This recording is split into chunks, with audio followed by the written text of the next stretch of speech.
মান কানা ইউমিনু বিল্লাহ ওয়াল ইয়াউমিল আখির ফালিউকরিম জারাহ, যে আল্লাহ বিশ্বাস করে আর আখিরাতে বিশ্বাস করে সেজন্য প্রতিবেশীর সাথে ভালো আচরণ করে। সুবহানাল্লাহ। কলিজা জুড়ায় যায় না আমার নবীর কথাগুলো শুনলে? যে আল্লাহ বিশ্বাস করে, যে আখিরাতে বিশ্বাস করে সেজন্য প্রতিবেশীর সাথে ভালো আচরণ করে। এখানে বলছে মুসলিম প্রতিবেশী বলছে, নামাজি প্রতিবেশী বলছে, আল্লাহওয়ালা প্রতিবেশী বলছে না। প্রতিবেশী আস্তিক হোক নাস্তিক হোক, প্রতিবেশী মুমিন হোক মুশরিক হোক, প্রতিবেশী হইলেই তার সাথে ভালো আচরণের দরকার আছে না নাই? বিষ্ণু ইসলাম ওনার ইহুদি প্রতিবেশীর বাসায় যেতেন। কোন প্রতিবেশী? ইহুদি। এক ইহুদি কিশোর বিষ্ণু ইসলামের খেদমত করতে, ইহুদি ছেলে আমার নবীর খেদমত করতো, তারা ছিল নবীর প্রতিবেশী। তো অনেকদিন হয় ইহুদি ছেলেটা আসে না। বিষ্ণু খোঁজ দিলেন, ঘটনা কি? একটা ইহুদি ছেলে না আমার খেদমতে আসতো, ছেলেটা কই? খোঁজ নিয়ে জানলেন ছেলেটা অসুস্থ। বিষ্ণু ইসলাম ওই ইহুদির বাড়িতে চলে গেলেন ওই ছেলেটাকে দেখা করার জন্য, ভিজিট করার জন্য। সুবহানাল্লাহ পড়বেন না? গেলেন, যে দেখে ইহুদি ছেলেটা মুমূর্ষ, জান যায় যায় ভাব, বিছানায় পড়ে আছে, তার বাবা দাঁড়ানো। বিশ্বনবী তার মাথার পাশে বসলেন, মাথায় হাত বুলিয়ে দিলেন আর ছেলেটাকে বললেন, আসলিম, হে ইহুদি ছেলে, আসলিম, ইসলাম ধর্ম গ্রহণ করো। তো ছোট্ট ছেলে ভাবে আমরা ইহুদি, এখন ইসলাম ধর্ম গ্রহণ করলে আব্বা যদি বকা দেয়, ফানাযারা ইলা ওয়াজহি আবি, ছেলেটা তার বাবার চেহারার দিকে তাকালো, দেখি আব্বা কি কয়। আব্বা যদি বলে তাইলে ইসলাম ধর্ম গ্রহণ করবে। ইহুদি ছেলেটা তার বাবার দিকে যখন তাকালো, ওর বাবা বলে, আতিয়া আবুল কাসিম, আবুল কাসিম যা বলে তাই করো। আবুল কাসিম হচ্ছে বিষ্ণু ইসলামের একটা কুনিয়াত, উপনাম। আমার রাসূলের বড় ছেলের নাম ছিল কাসিম। যেমন দেখবেন আমাদের এলাকায় কারো ছেলের বড় ছেলের নাম যদি হয় আব্দুল্লাহ, এরা আব্দুল্লাহর বাপ বলে ডাকে। কারো বড় মেয়ের নাম যদি হয় ফাতেমা, এরা কি ডাকে? ফাতেমার বাপ বলে না? তো বিষ্ণু ইসলামের বড় ছেলের নাম ছিল কাসিম। ইহুদি বাবা বলল, আতিয়া আবুল কাসিম, আবুল কাসিম যা বলে তাই শোনো, মানে মোহাম্মদ যা বলে তাই শোনো। এই কথা শুনে ছেলে সাহস পাইছে, ছেলে আবার পড়তে আরম্ভ করলো, আশহাদু আল্লাহ ইলাহা ইল্লাল্লাহ ওয়া আশহাদু আন্না মুহাম্মাদার রাসূলুল্লাহ, পড়েন আল্লাহু আকবার। বিশ্বনবীর আহ্বান শুনে ওই আহ্বানে সাড়া দিয়ে ইহুদি ছেলে শাহাদা পড়ে মুসলমান হয়ে গেল। তার হৃদয়টারে ঈমানের নূর দিয়ে আলোকিত করে দিল কে? প্রিয় ভাইরা, এবার রাসূল সাল্লাল্লাহু আলাইহি ওয়াসাল্লাম বের হয়ে আসলেন ঘর থেকে আর বললেন, আলহামদুলিল্লাহিল্লাযী আনকাযাহু মিনান নার, প্রশংসা সে আল্লাহর যে আল্লাহ জাহান্নামে চলে যাচ্ছিল প্রায় এমন একটা লোককে মুহূর্তের মধ্যে কালেমায়ে শাহাদাতের বদৌলতে জান্নাতি বানায় দিলেন। আওয়াজ করে পড়েন সুবহানাল্লাহ। এই হাদিস থেকে আমরা কি শিখলাম? What is the moral of the story? এক নম্বর স্টোরি হলো, প্রতিবেশী ইহুদি হোক হিন্দু হোক, যাবেন, সুসম্পর্ক রাখবেন, উপহার দিবেন, বিপদে পাশে দাঁড়াবেন, তাইলেই তো আপনাদের প্রতি, মুসলমানদের প্রতি তারা আকৃষ্ট হবে, ঠিক কিনা বলেন? আপনি যদি হিন্দুদের সাথে বৌদ্ধদের সাথে নাই মিশেন, নাস্তিকের কাছে নাই যান, তো ইসলামের সৌন্দর্যটা ওরা বুঝবে কেমনে? আমার অনেক হিন্দু পরিচিত ভাই আছে, ওরা আমাদের ইফতারির প্রোগ্রামে এসে একসাথে ইফতারি করে। অনেক মদখোর আমার সাথে বসে একসাথে ডিনার করে, হাফ প্যান্ট পরা, গলায় স্বর্ণের চেন, হাতে স্বর্ণের ব্রেসলেট, আইসা আমার সাথে ডিনার করছে, আছে এরকম। গাঁজাখোর, আমি বলে আসো, welcome welcome to my dinner, আসো বসো। বসলেই তো আমি ওর ডিএনএ, চিন্তার ডিএনএ চেঞ্জ করে দেওয়ার সুযোগ পাবো, চিল্লায় বলো ঠিক কিনা? আসতে হবে আমার কাছে। The door of Islam is open 24/7। সব সময় আমাদের ইসলামের দরজা আমার অমুসলিম ভাইদের জন্য খোলা আছে না নাই? এই হাদিস থেকে দুইটা শিক্ষা। এক নম্বর শিক্ষা, প্রতিবেশী মুসলিম হোক অমুসলিম হোক, যান, অসুস্থ হইলে একটু আপেল নিয়ে যান, আঙ্গুর নিয়ে যান, কমলা নিয়ে যান, তাদের সাথে ভালো আচরণ করেন। ইসলামের বিউটি দেখে, সৌন্দর্য দেখে অবাক হবে, নসিব ভালো হলে কোনোদিন কালিমা পড়ে মুসলমান হয়ে যাবে। তাহলে অমুসলিমের সাথে ভালো সম্পর্ক। বিশ্বনবী ইহুদির বাড়িতে গেলেন, ইহুদির বাড়ি, আর আমার মুসলমান ভাই আমার কাফের বলে, এরকম আছে না নাই? মুসলিমরা দেখতে পারে না, সহ্য করতে পারে। বিষ্ণু ইসলাম ইহুদির বাড়িতে গেলেন, এটা একটা শিক্ষা। দুই নম্বর শিক্ষা হলো, বিষ্ণু ইসলামের খাদেম ছিল ইহুদি, এতদিন খেদমত করলো, একদিনও বিশ্বনবী ওরা কালিমার দাওয়াত দেয় নাই। কারণ কি? বিশ্বনবী একটা ভালো সময়ের অপেক্ষা করতেছিলেন, প্রপার টাইমিং। দাঈর কাজ হচ্ছে দাঈ ইলাল্লাহ, সে হচ্ছে সুযোগ সন্ধানী।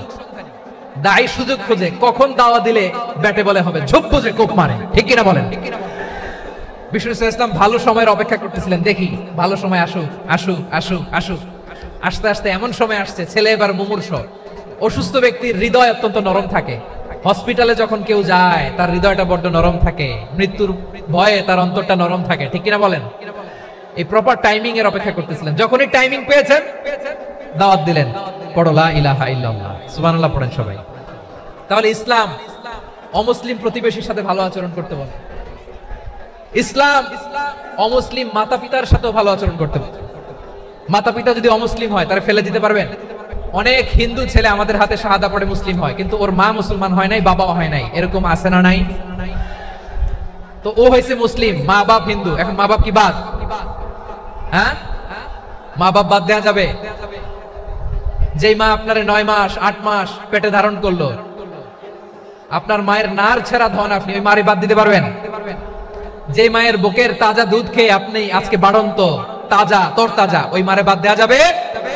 মায়ের এক ধারে দুধের দাম, কাটিয়া গায়ের চাম, পাপুষ বানাইলে ঋণের শোধ হবে না, এমন দরদি ভাবে কেউ হবে না আমার মাহা গো।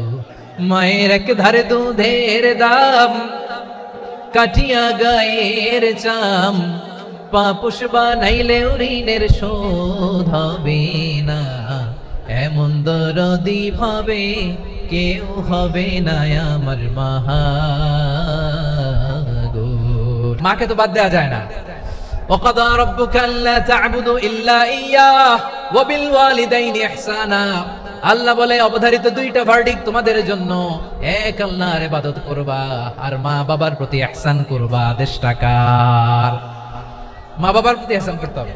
আমার মা হিন্দু হোক ভালো আচরণ করতে হবে, বৌদ্ধ হোক ভালো আচরণ করতে হবে। আমার যে সমস্ত হিন্দু ভাইরা মুসলিম হয়েছে, তোমাদের মা বাবা এখনো মুসলমান হয় নাই, তাদের সাথে ভালো আচরণ করতে হবে। আপনাদের খেদমত নিজে করতে হবে অথবা খেদমতের ব্যবস্থা করাই দিতে হবে। মান্থলি যে খরচ লাগে এটা দিতে হবে। আরে তুমি এখন মুসলিম, তোমার মা বাবা হিন্দু, এখনই তো সুযোগ ইসলামের সৌন্দর্য দেখানো। এখন মা বাবা যদি দেখে আরে এটা হিন্দু থাকতে তো বদমাইশ ছিল, বেয়াদব ছিল, কি এমন ধর্ম সে গ্রহণ করলো যেটা গ্রহণের সাথে সাথে সে পাল্টে গেল,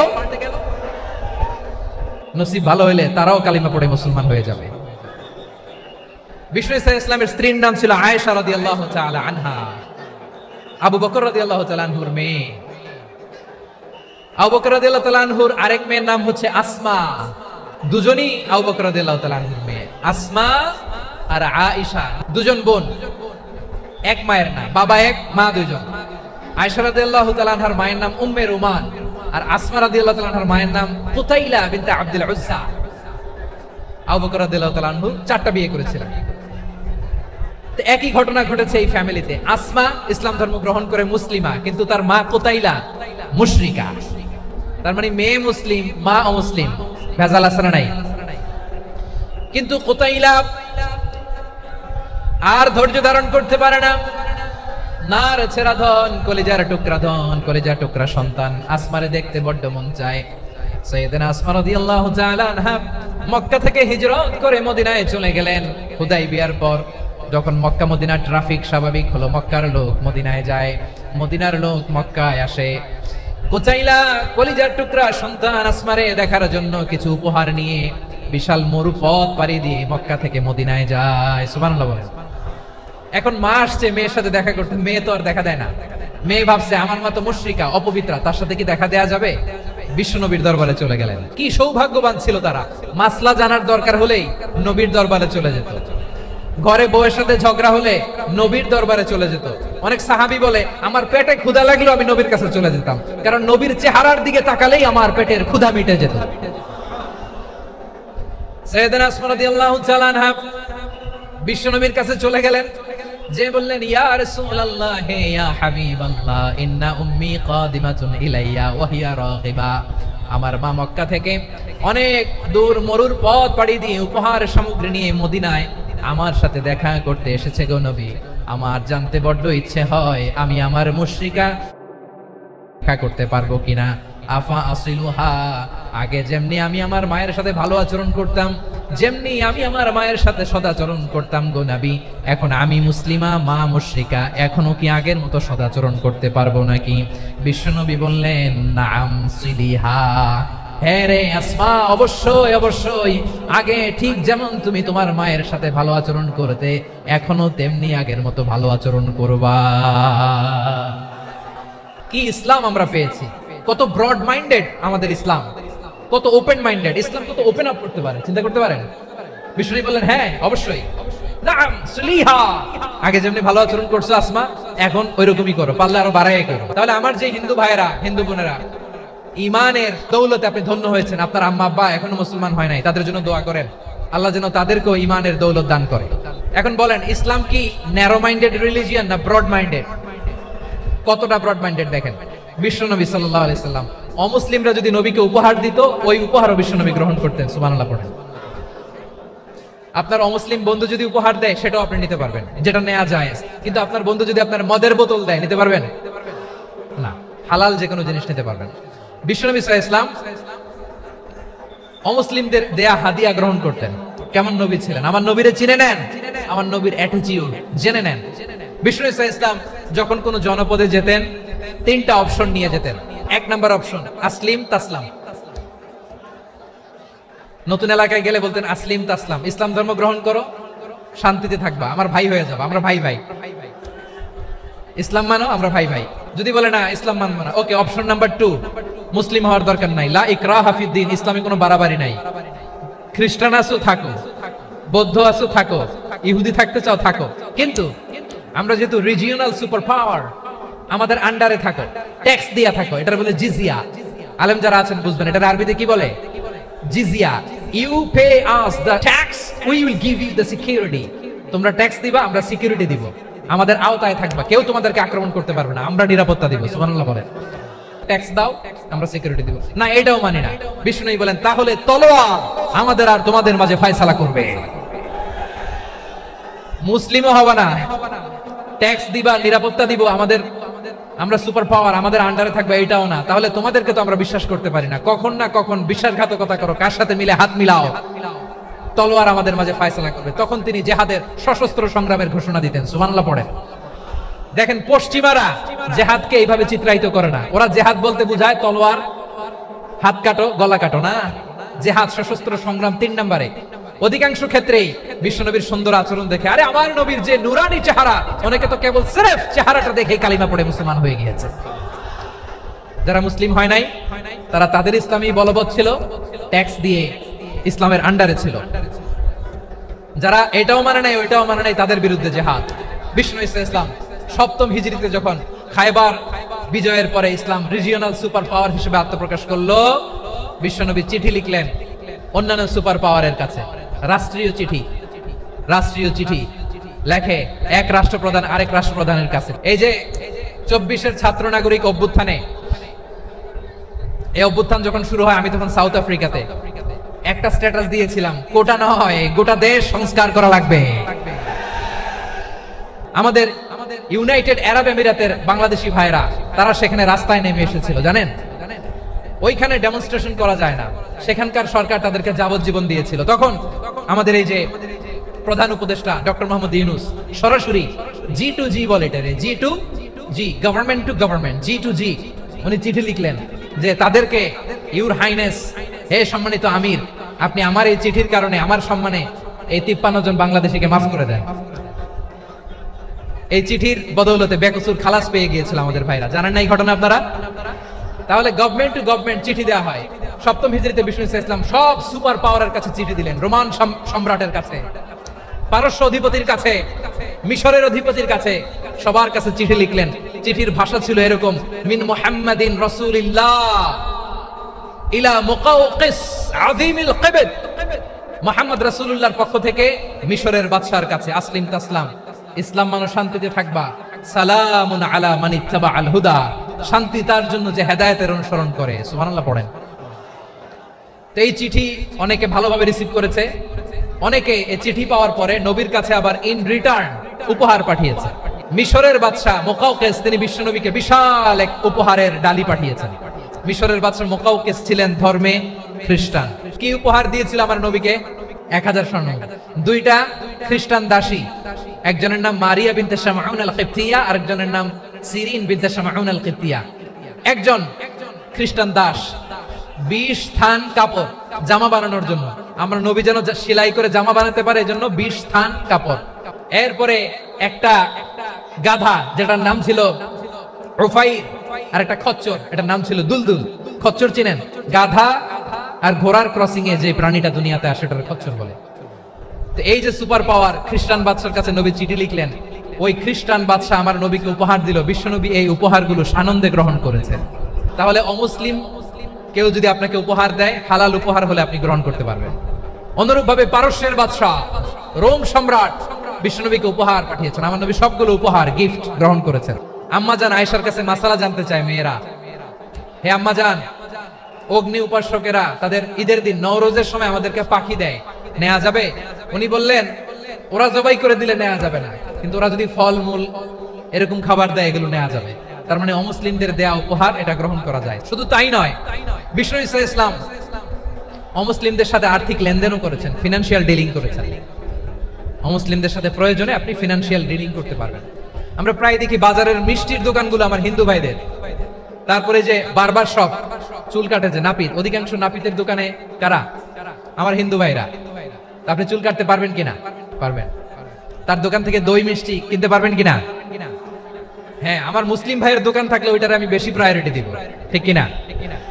কিন্তু যদি তাদের সার্ভিস নিতে চান, প্রোডাক্ট নিতে চান, পারবেন। তার দলিল সহিহ বুখারী, আম্মা জান আয়েশা রাদিয়াল্লাহু তাআলা আনহা বলেন, ইশতারা রাসূলুল্লাহ সাল্লাল্লাহু আলাইহি ওয়াসাল্লাম মিন ইয়াহুদিয়িন তুআমান ওয়া রাহানাহু দিরআহু মিন হাদিদ। রাসূল সাল্লাল্লাহু আলাইহি ওয়াসাল্লাম এক ইহুদির কাছ থেকে, কার কাছ থেকে?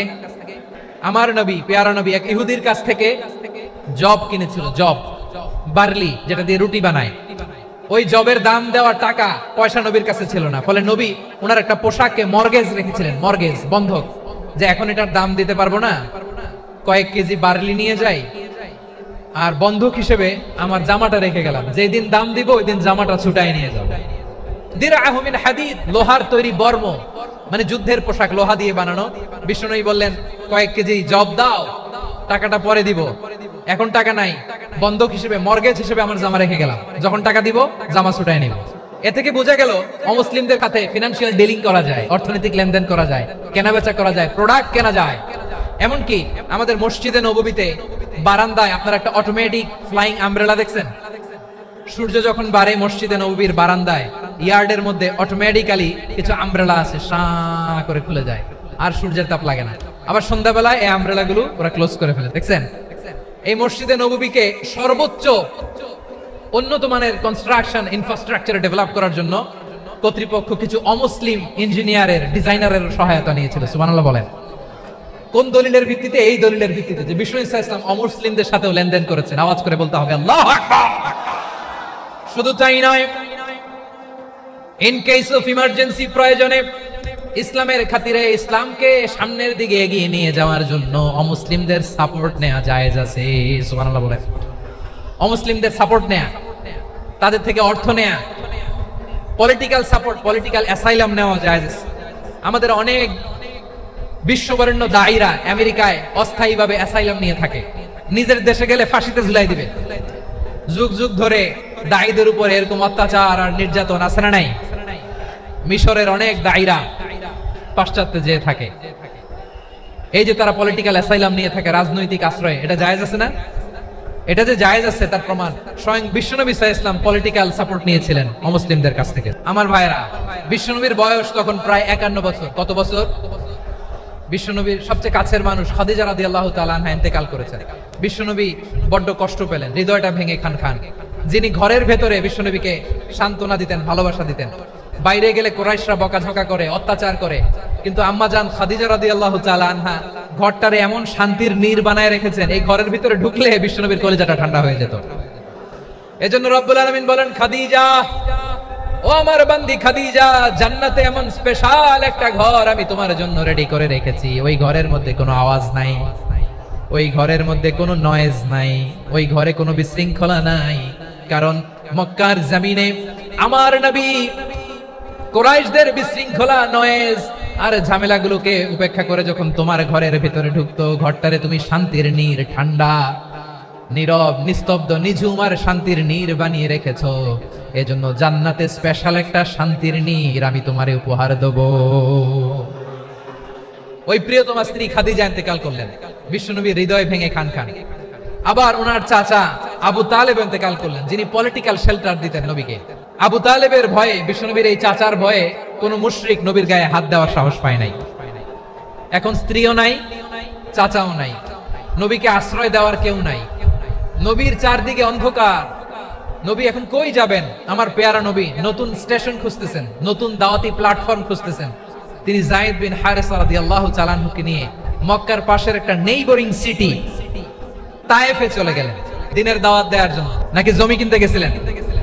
দুনিয়ার যশ খ্যাতির জন্য, নিজের কোনো লাভের জন্য? তায়েফবাসীদেরকে জাহান্নামের আগুন থেকে বাঁচানোর জন্য। আওয়াজ করে বলতে হবে ঠিক কিনা? বিশ্বনবী বিশাল মরুপথ, পাহাড়ি পথ পাড়ি দিয়ে তায়েফের মরুজমিনে গেলেন কোরআনের দাওয়াত নিয়ে, ইমানের দাওয়াত নিয়ে। কিন্তু তায়েফের লোকেরা বিশ্বনবীর দাওয়াতকে শুধু প্রত্যাখ্যান করেই থামে নাই, তারা বিশ্বনবীর সাথে অত্যন্ত খারাপ আচরণ করেছে। বিশ্বনবীকে শারীরিকভাবে হেনস্থা করেছে, আমার নবীকে শারীরিকভাবে অত্যাচার করেছে, আমার পেয়ারা নবীর গায়ে পাথর মেরেছে, বিশ্বনবীর গা বেয়ে ঝরঝর করে রক্ত ঝরেছে, নবী জামিনের মধ্যে লুটিয়ে পড়েছেন, আবার মেরেছে, আবার নবী হাঁটতে শুরু করলেন, পেছন থেকে আবার মেরেছে, আবার নবী রক্তাক্ত হয়ে জামিনের মধ্যে লুটিয়ে পড়লেন, আবার মেরেছে। বিশ্বনবীর মতো এত সুশ্রী মানব, বিশ্বনবীর মতো এত শুভ্র মানব, বিশ্বনবীর মতো এমন চমৎকার দেহাবয়ব দিয়ে রব্বুল আলামিন কাউকে বানান নাই। এরকম চমৎকার মানুষটাকে তারা তায়েফের ওই জমিনে রক্তাক্ত করেছে। বিশ্বনবী দুনিয়ার কোনো স্বার্থের জন্য সেখানে যান নাই, নিজের কোনো লাভের জন্য, প্রাপ্তির জন্য যান নাই, তায়েফবাসীদের জাহান্নামের আগুন থেকে বাঁচাতে গিয়েছেন। খেয়ে না খেয়ে দ্বীন প্রচারের কাজে নিজেকে দিয়েছো বিলিয়ে, তায়েফের কাফিরেরা চিনলো না সে আলো, দুষ্ট ছেলেদের পিছু দিল লেলিয়ে, পাথরের আঘাতে ক্ষত বিক্ষত হয়ে সারা শরীর থেকে রক্ত ঝরে। হে রাসূল তোমাকে ভুলি আমি কেমন করে, হে রাসূল তোমাকে ভুলি আমি কেমন করে। পারেন না আপনারা?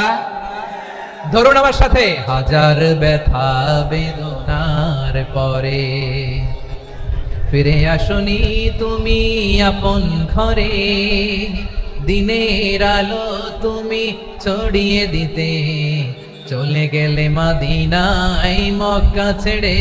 হে রাসূল তোমাকে ভুলি আমি কেমন করে, হে রাসূল তোমাকে ভুলি আমি কেমন করে। প্রিয় ভাইরা, তায়েফের ছেলেরা নবীকে রক্তাক্ত করল। আমার নবী কই যাবে? কই যাবে? মক্কায় জায়গা নাই, তায়েফে জায়গা নাই। তায়েফ থেকে ভারাক্রান্ত মন নিয়ে আমার নবী মক্কায় ফিরে আসলেন। বিশ্ব নবী মক্কায় ঢুকতে পারেন না। মক্কার মরুভূমির দিকে তাকিয়ে, উপত্যকার দিকে তাকিয়ে বিশ্বনবী ধা ধা করে কাঁদেন, ঝরঝর করে নবীর চেহারা মুবারক থেকে চোখের পানিগুলো বেয়ে বেয়ে পড়ে।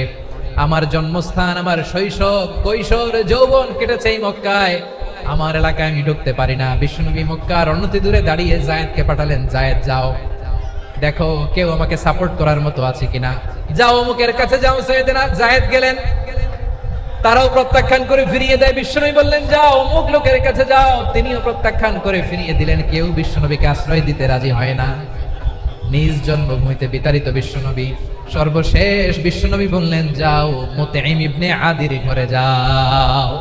মুতঈম ইবনে আদি মুশরিক, তার কাছে যাও। গেলেন, মুতঈম ইবনে আদি রাজি হয়ে গেল।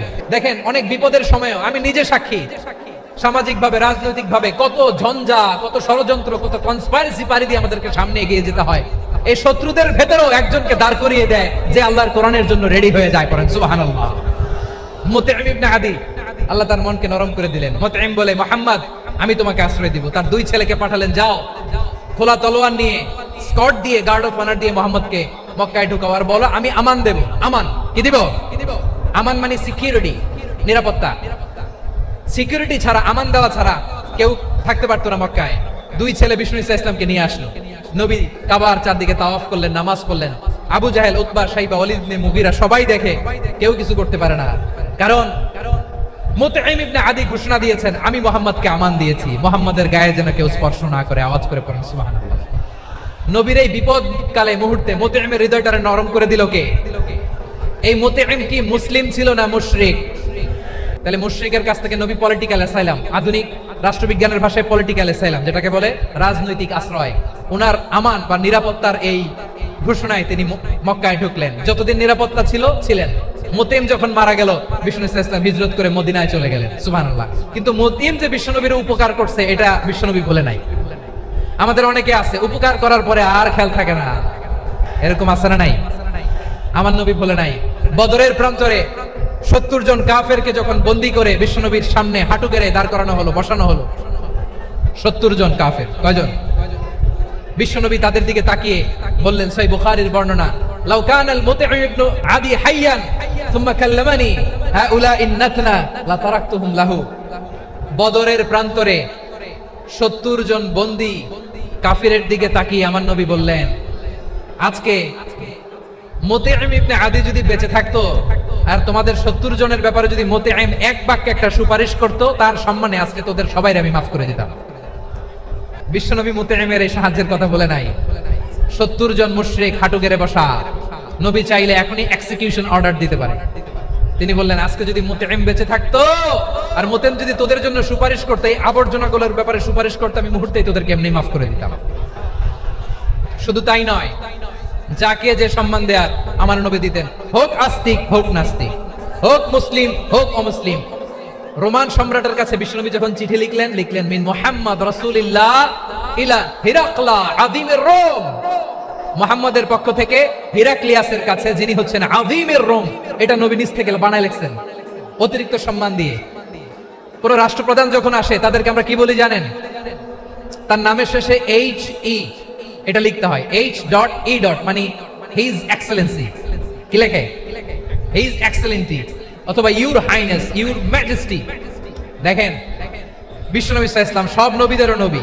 তিনি একজন মুশরিক খ্রিস্টান সম্রাট, রোমান সম্রাটের কাছে চিঠি লিখতে যায়, লিখতেছে ইলা হিরাকলা আযীমির রোম, হিরাক্লিয়াসের কাছে আমার চিঠি, যিনি রোমের আযীম, হিজ হাইনেস, মানে রোমের অনেক সম্মানিত এক বাহাদুর। আওয়াজ করে বলেন সুবহানাল্লাহ।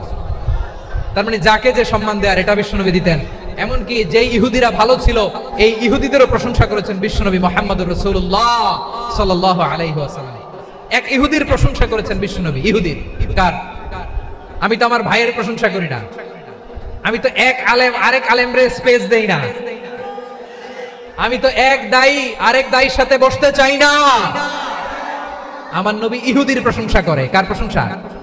ওই ইহুদির নাম ছিল মুখাইরিক। সিরাত গ্রন্থ ঘাটলে পাবেন। তিনি বলেছেন মুখাইরিক খাইরু ইয়াহুদ, মুখাইরিক is the best of the Jews. জুইশদের মধ্যে সে সবচেয়ে ভালো। কেন প্রশংসা করলেন তার?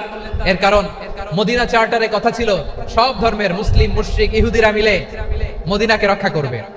কিন্তু 3য় হিজরিতে যখন উহুদের যুদ্ধ শুরু হলো, সবার কথা ছিল যেই আক্রমণ করে আমরা মদিনাকে বাঁচাবো। কোন শহরকে বাঁচাবো? মদিনাকে। কিন্তু কুরাইশরা যখন অ্যাটাক করলো, ইহুদিরা আর আসে না, ইহুদিরা আর বেরোয় না। বিষ্ণু বললেন, ওহে ইহুদিরা, তোমরা না চুক্তি করলে আমার সাথে যে মদিনা বাঁচাতে সবাই ঝাঁপিয়ে পড়বো, আসো। একটা ইহুদিও বেরোয় না, কেউ আসে নাই সেদিন, একজন ছাড়া। তার নাম মুখাইরেক। তার নাম কি? মুখাইরেক বাহাদুরের মতো ঘোড়সওয়ার হয়ে বেরিয়ে গেলেন এবং বললেন, গোটা ইহুদি সাম্রাজ্যের একজনও যদি না আসে, আমি মুখাইরেককে কেউ ঘরে আটকে রাখতে পারবে না। বেরিয়ে আসলেন, এসে বললেন, আমি মুহাম্মদের পক্ষে যুদ্ধ করব। আমি মারা গেলে আমার সম্পদ আমার উত্তরাধিকারীরা পাবে না, আমার সম্পদ তোমরা মুহাম্মদকে দিয়ে দিবা। সুবহানাল্লাহ বলেন। উহুদের ময়দানে 70 জন মুসলমান শহীদ হলো। এই ইহুদি সেও মুসলমানের পক্ষে যুদ্ধ করে নিহত হবে। মুসলিমদের লাশ যখন নিয়ে আসা হলো, এই মুখাইরিকের লাশও নিয়ে আসা হলো। মুসলিমদের লাশের পাশে মুখাইরিকের লাশ দেখে বিশ্বনবী মুখাইরিকের প্রতি অনেক খুশি হলেন। আর বিশ্বনবী খুশি হয়ে বললেন, মুখাইরিক খায়রু ইয়াহুদ, মুখাইরিক যদিও তুমি ইহুদি, তারপরেও তুমি সব ইহুদিদের মধ্যে সেরা ইহুদি। পড়েন সুবহানাল্লাহ। আমার নবী ইহুদিকেও সম্মান দিতে কার্পণ্য করে নাই। আওয়াজ করে বলেন আল্লাহু আকবার। এজন্য অমুসলিম হইলেই তারা আমাদের শত্রু নয়। শত্রু কারা? যে সমস্ত অমুসলিম আমাদেরকে নিশ্চিহ্ন করে দিতে চায়, যে সমস্ত অমুসলিম আমাদের ভূখণ্ড থেকে আমাদেরকে তাড়িয়ে দিতে চায়, যে সমস্ত অমুসলিম আমার ধর্ম নিয়ে তুচ্ছতাচ্ছিল্য করে চিল্লায় বলেন ঠিক কিনা, তারা আমাদের শত্রু। সাধারণ অমুসলিমরা আমার শত্রু নয়।